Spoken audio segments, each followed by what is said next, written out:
adik-adik, hari ini kita mau mendengarkan sebuah cerita Alkitab bersama Kak Yuyun dan Kak Felin. Tapi sebelum kita mendengar sebuah cerita Alkitab, mari kita berdoa. Bapa yang baik, terima kasih ya Tuhan, karena hari ini Engkau telah memberkati kami sampai hari ini. Kami masih diberikan nafas kehidupan, kesehatan, dan juga berkat. Sekarang kami akan mendengar cerita Alkitab, yaitu Abraham. Tuhan Yesus memberkati agar apa yang kami dengar bisa kami lakukan dalam kehidupan kami hari lepas hari. Dalam nama anak Yesus Kristus kami telah berdoa. Amin. Oke, terima kasih Kak Felin yang sudah memimpin kita dalam doa. Nah, adik-adik, hari ini kita mau mendengarkan cerita tentang seorang tokoh Alkitab, yaitu Abraham. Adik-adik, ada yang kenal nggak sih sama tokoh Alkitab bernama Abraham? Kenal dong Kak, kan ada lagunya. Kita nyanyi sama-sama ya. Bapak Abraham mempunyai banyak sekali anak-anak. Aku anaknya dan kau juga. Mari puji Tuhan. Nah, hari ini kita akan mendengar bagaimana perjanjian Allah dengan Bapak Abraham. Nah, iya Kak Avelin. Jadi seperti yang ada di dalam lagu yang sudah kita nyanyikan tadi ya, di situ kan dikatakan kalau Bapak Abraham itu punya banyak sekali anak-anak. Bahkan dibilang aku anaknya dan kau juga. Jadi kita semua ini anak Abraham dong. Nah, gimana sih maksudnya? Nah, untuk itu melalui cerita tentang perjanjian Allah dengan Abraham ini kita mau mengetahui akan hal itu. Oke, Abraham ini adalah seorang keturunan dari Terah. Nah, Terah ini siapa sih? Jadi Terah ini kalau adik-adik sudah mendengar sebelumnya cerita tentang Nuh dan bahteranya. Nah, Nuh ini kan punya 3 orang anak, yaitu Sem, Ham, dan Yafet. Nah, yang bernama Sem ini mempunyai keturunan. Nah, anak dari anaknya ini adalah Terah, dan dari Terah lahirlah seorang Abram. Jadi dari sini kita bisa tahu kalau nama sebelum Abraham adalah Abram. Ya, kayak gitu ya adik-adik. Nah, Bapak Abraham atau yang disebut dengan Abram pada sebelumnya, ini juga mempunyai istri loh. Nama istrinya yaitu Sarai. Iya, nah Kak Yuyun, sekarang kita udah tahu nih Abraham itu anaknya siapa, nama sebelumnya siapa, dan nama istrinya siapa. Lalu bagaimana sih kisah perjanjian Allah dengan Abraham ini? Nah, Kak Feli dan juga adik-adik, jadi dalam cerita tentang perjanjian antara Allah dengan Abraham, ada 2 perjanjian yang bisa kita lihat.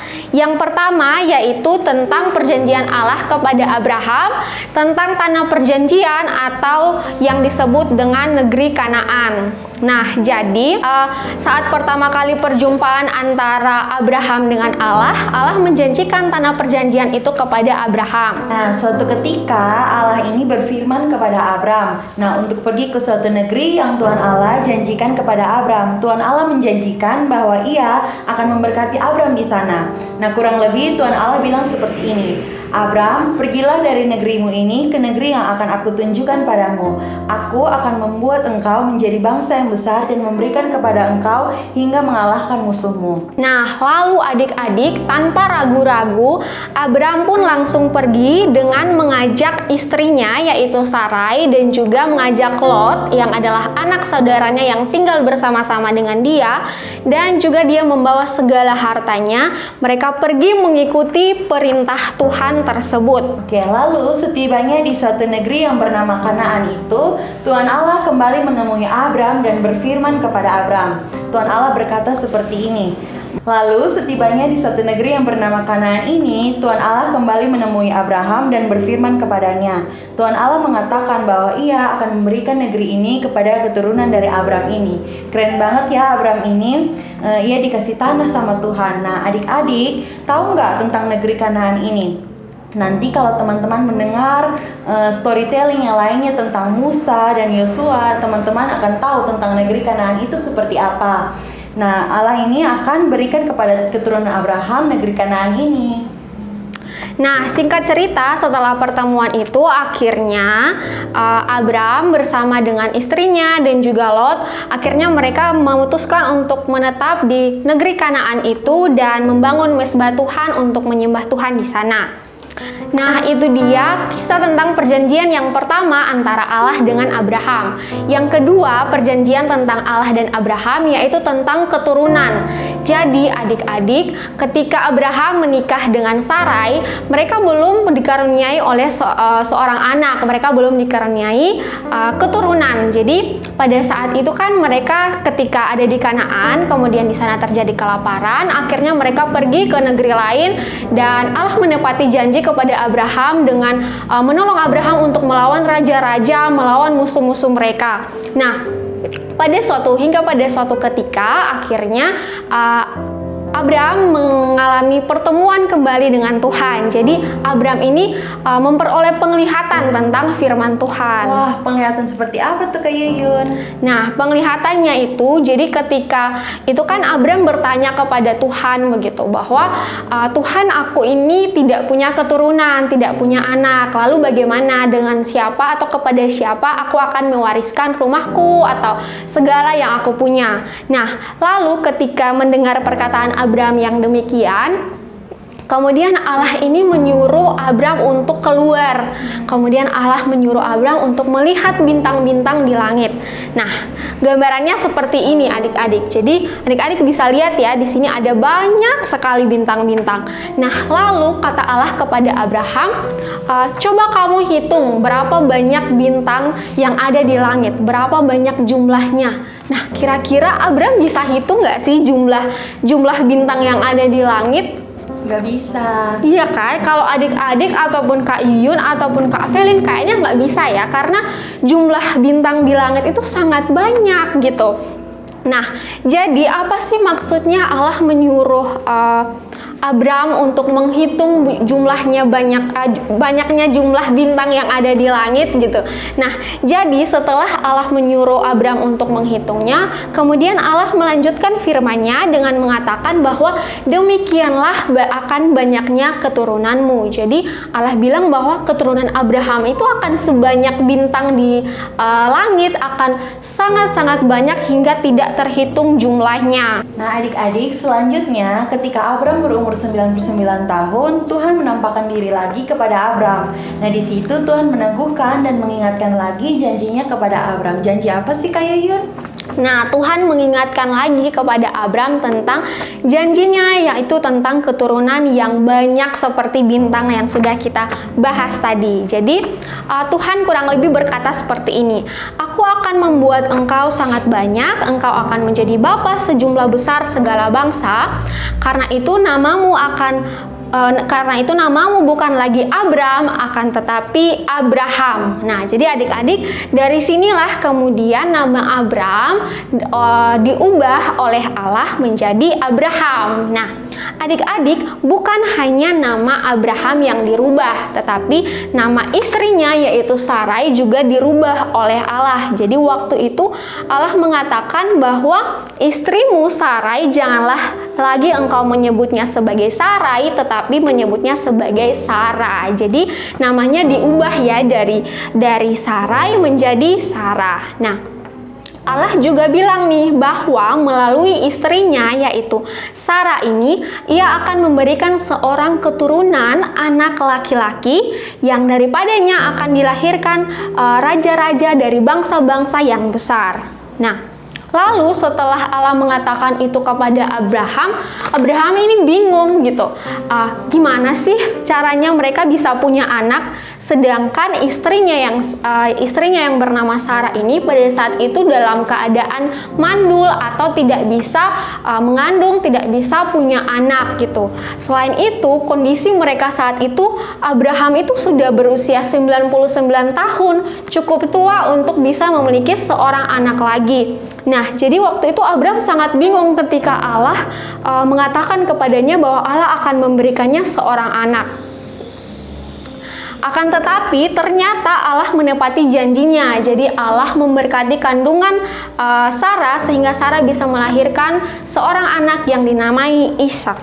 Nah, anak Abraham ini kan cuma Ishak. Kok bisa dibilang nanti anak-anaknya itu akan punya keturunan yang bisa dihitung seperti bintang di langit ya Kak. Kok dibilang kalau keturunan adalah anak-anak raja? Dan terus apa maksudnya kalau misalkan dibilang kita ini juga anak-anak dan keturunan Abraham? Nah adik-adik, jadi dari Ishak ini kemudian ia mempunyai keturunan yang adalah raja-raja yang besar. Yang paling berjaya di situ yaitu adalah Daud dan Tuhan Yesus. Jadi Ishak ini mempunyai anak, anaknya ini punya anak lagi, terus menerus sampai lahirlah Daud, raja yang hebat itu. Nah, lalu dari Daud ini punya anak dan punya anak lagi sampai pada akhirnya mempunyai Yusuf suami Maria. Dan Tuhan Yesus mengambil rupa seorang manusia dan datang ke dunia ini melalui kandungan dari Maria. Nah, dan Maria ini juga diberikan Roh Kudus ke dalam kandungannya, Kak.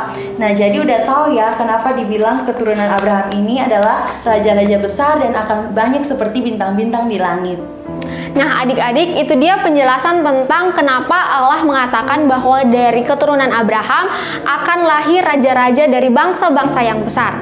Nah, yang berikut adalah apa sih maksudnya Allah bilang bahwa keturunan Abraham itu akan banyak seperti bintang di langit, sedangkan kan anaknya cuma satu, yaitu Ishak. Nah, jadi adik-adik, kalau adik-adik pernah mendengar suatu kalimat yang sering orang bilang bahwa Bapak Abraham ini adalah Bapak dari segala orang percaya.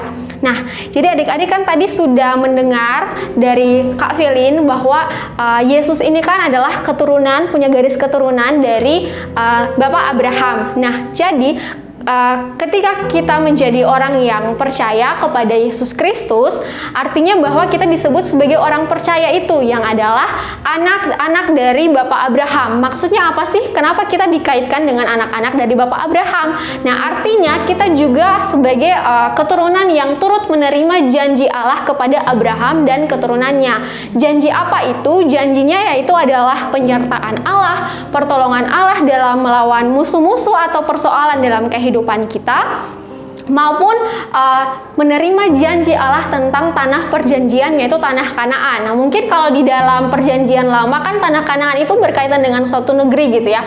Tapi kalau di dalam masa kehidupan kita, mungkin tanah perjanjian itu adalah keselamatan yang bisa kita peroleh dari iman percaya kita kepada Yesus Kristus. Jadi gitu maksudnya Kak Velin dan adik-adik. Nah, adik-adik dan Kak Yuyun, jadi apa sih yang bisa kita dapat dari cerita Abraham ini? Nah, jadi dari cerita Abraham ini banyak sekali pelajaran yang bisa kita ambil. Yang pertama itu karena ketaatannya Abraham kepada Tuhan, sehingga Tuhan memberikan kepada Abraham segala sesuatu yang bahkan ia tidak berpikir akan mendapatkan itu. Nah, Allah menepati janjinya kepada Abraham. Ya, jadi kan kita sudah belajar nih dari Abraham yang punya ketaatan kepada Allah, mengikuti perintah yang Allah perintahkan kepada Abraham. Nah, kalau kita mau mengatakan diri kita sebagai orang percaya, yaitu sebagai keturunan Abraham, sebagai anak-anak Abraham, maka alangkah lebih baiknya kalau kita juga punya keteladanan dalam menaati Bapa kita, yaitu Abraham, yaitu punya ketaatan kepada Allah. Seperti itu Kak Velin dan adik-adik. Oke, jadi itu yang bisa kita dapat dari cerita kita hari ini. Nah, demikian cerita kita tentang tokoh Abraham dan perjanjiannya bersama Tuhan. Oke, mari kita semua mengakhiri cerita pada hari ini dengan doa. Mari kita satu hati dalam doa, kita berdoa.